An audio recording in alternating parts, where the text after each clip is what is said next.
Bangladesh shipping কর্পোরেশনের ৪৭তম বার্ষিক সাধারণ সভা অনুষ্ঠিত হয়েছে। রোববার চট্টগ্রাম বোট ক্লাবে অনুষ্ঠিত বার্ষিক সভায় সভাপতিত্ব করেন নৌ পরিবহন মন্ত্রণালয়ের উপদেষ্টা ও বিএসসি পরিচালনা পরিষদের চেয়ারম্যান ব্রিগেডিয়ার জেনারেল অবসরপ্রাপ্ত doctor M Shekhawat Hossain.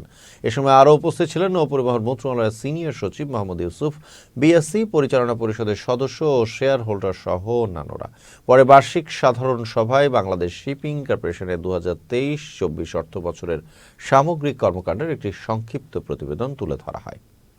Bangladesh shipping corporation আপনাদেরকে এই দুর্দিনে, আপনারা নিশ্চয়ই জানেন এখন শেয়ারের বাজারের দুর্দিন, আজকের থেকে না বহু আগের থেকে, কারণ এই বাজার থেকে চুরি চামারি হয়ে শেষ হয়ে গেছে। যেই কারণে আপনি দেখেন কোনো শেয়ার এতখানি লভ্যাংশ দিতে পারছে না, কোনো কোম্পানি এতখানি লভ্যাংশ দিতে পারছে না। এটার একমাত্র কারণ হচ্ছে যে যারা ম্যানেজমেন্টে আছেন তারা অত্যন্ত নিষ্ঠার সাথে কাজ করছেন।